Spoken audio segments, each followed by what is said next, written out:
Hey Chatty Patty, welcome back to the media chat room where the celebrity headlines are talking. We will be continuing to cover the headlines of Monique and her son Shalon. Now girl, what the difference did they make, huh? In that short period of time since our last video. Sweet mama baby Auntie Monique decided to post receipts which happened to be the text messages between her and her son Shalon in the attempts to show that she has actually tried to mother him through the years. The text messages shows the mother and son have not communicated in over years. And during the time of communication, it seems to be vague attempts to keep the line of communication open to some degree. Well, since those text messages has been released, the internet went up in flames because there seemed to be some personal information connected to those text messages. Since those text messages were released, Shalon took to the internet again, letting TikTok know that this will be his final response to his mother. And he actually posted some receipts of his own, which gives the exact reason why he made the decision to not further his relationship with his mother. Now, we definitely gonna get into all that. But first, I'm gonna need you to like and share the video with everyone that you know. Then subscribe to the video so that you can become an official Chatty Patty lover. And I promise, you're gonna love it here. And last but not least, turn on your notification bell so that you know when we drop our next video or go live. Now let's get back to the story. So the text messages that you're about to review were released from the comedian Monique. Again, the text messages show over the years they had some type of communication. However, they still fit the narrative of not a lot of effort. The conversations were very general and in my opinion, a way to say that she communicated, because there would be days without replies and instances of Shalon stating that he was trying to get in contact with her via voice call and she'd be unavailable. However, the last and final text messages were sent to Shalon from Monique's husband, Dad, of which he responded to, scolding him for a reaction that he had not only to his mother, but someone who goes by the name Tuffy. Now, Chatty Patty, in the words of Monique, sweet baby, go ahead, get ready to pause your device, because I want you to take as much time as you need so that you could read through the text messages. Also, pay attention to the date, because these text messages that were released happened 3 years ago, which definitely confirms the timeline since the two said that they last spoke. Once these text messages play,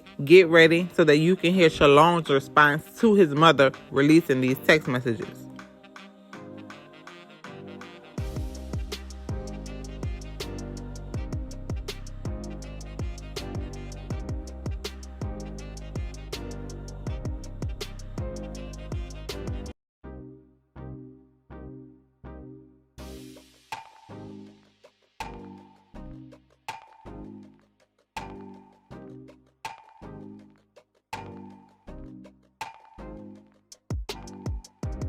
Now, her caption to these messages reads, "Hey, my sweet babies, here are the receipts from a mother who allegedly not love her son. We're sharing this with you, Shalon, and the community. Some will completely get it, and others won't. But me and Daddy love us for real." Now, she didn't say Daddy, she said we. So we know who we is. So we, the Chatty Patty members, just went ahead and said. Now, in general, the public was very upset that these personal messages was released to the community of the www.internet.com. They were to Shalon as well. And here's his direct response to what was released. In this video, he talks about his mental health status, as well as him attending therapy alone and with his mother, resulting in an unfavorable outcome because she did not take necessary accountability or put forth the effort, aka do the work. He also leaves a little sprinkle receipt, which gives the exact reason why he decided to move past the desire of wanting a relationship with her, which protects his mental health and minimizes the amount of trauma that he passes down to his legacy.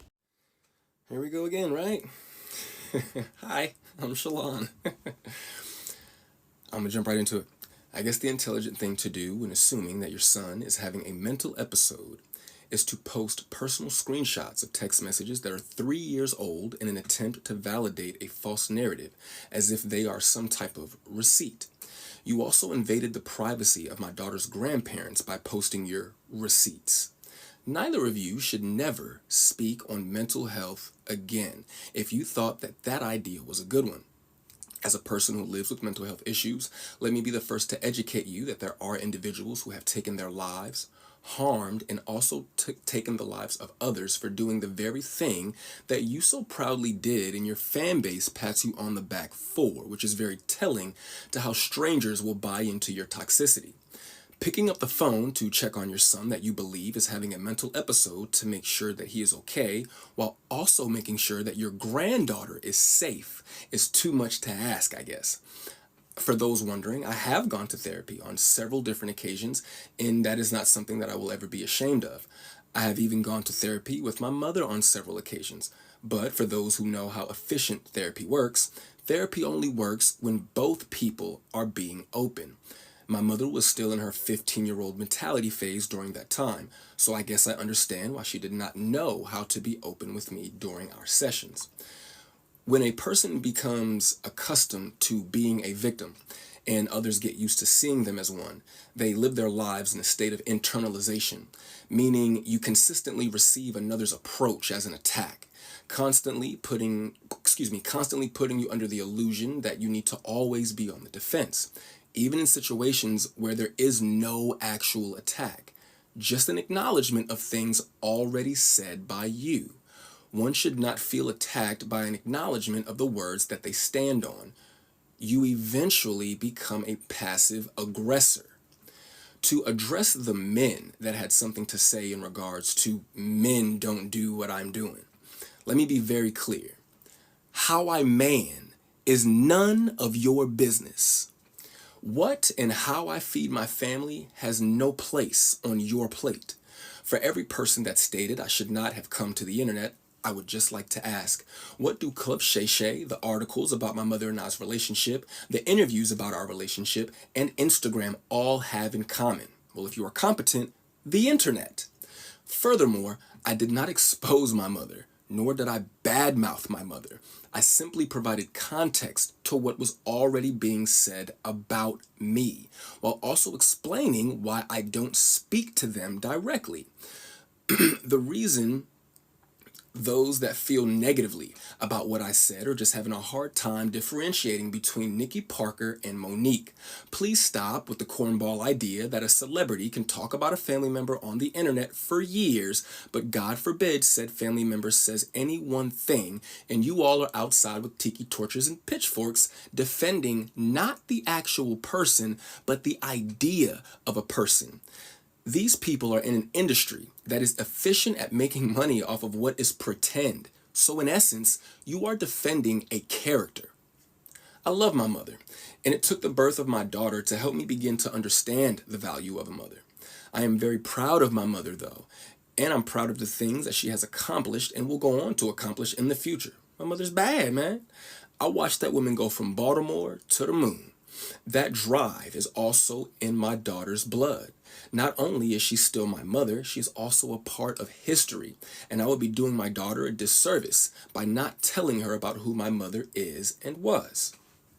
But since those messages that you posted were used as some type of a receipt to validate your false narrative, I figured I would take some time to gather up my receipts to validate my decision to move forward with my life without my mother in it. I do want to thank you all for listening for the now final time that I will ever address this topic, and I will leave you with my receipts.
So there you have it. This is going to be the final time that he addresses the issue, showing that his family is his priority, therefore leaving the relationship that he desired with his mother behind because it's full of toxicity and he just wants to move forward with his life. Now, does that mean him and his mother will never ever talk again? Probably not, because he did make a statement throughout the video that he will inform his child of who his mother is, and at some point later in life he may decide to reach back out to her to see if there's a way for things to be mended so that his children can know directly who his mother is, aka their grandmother. However, there's a lot of changed behavior that will have to occur, and depending on what she decides to put on the internet and how she decides to continue to address issues in her professional life, which continues to show lack of accountability and continues to paint herself as victim number one, will be the determination for if and when he decides to reach out. Because again, he's been rejected and neglected by this family for years. And as a parent that's healing from trauma, his main priority will be to protect his children to make sure that they do not experience those same behaviors from her or her daddy, aka husband. Now, Chatty Patties, it's time to hop in those comments. Let me know what you think about these headlines. Are you saddened that these responses has continued to go on without a positive result? Do you think that Shalon and his mom can ever rectify things? And what about Monique? Do you think that she'll ever be able to not only take accountability for what she hasn't done in the past, but what she's not doing currently in the present? Do you think the stress of this relationship adds to his mental health issues? And what do you think about Monique releasing those personal text messages? Was it all fair game in the effort to show that she's tried to be his mother? And did it prove or disprove anything in your opinion? Head directly to the comments and let me know. Before you go, make sure that you like and share this video with everyone that you know. Also, hit the subscribe button so that you can become an official Chatty Patty lover, and I promise you're gonna love it. And last but not least, turn on your notification bell so that you know when we drop our next video or go live. Now, you already know how I do it. First thing first, I'm headed straight to the comments to see what you had to say. Then it's back to getting into the headlines so that I can bring you all another video. So that's going to be all for now, and until next time, bye-bye.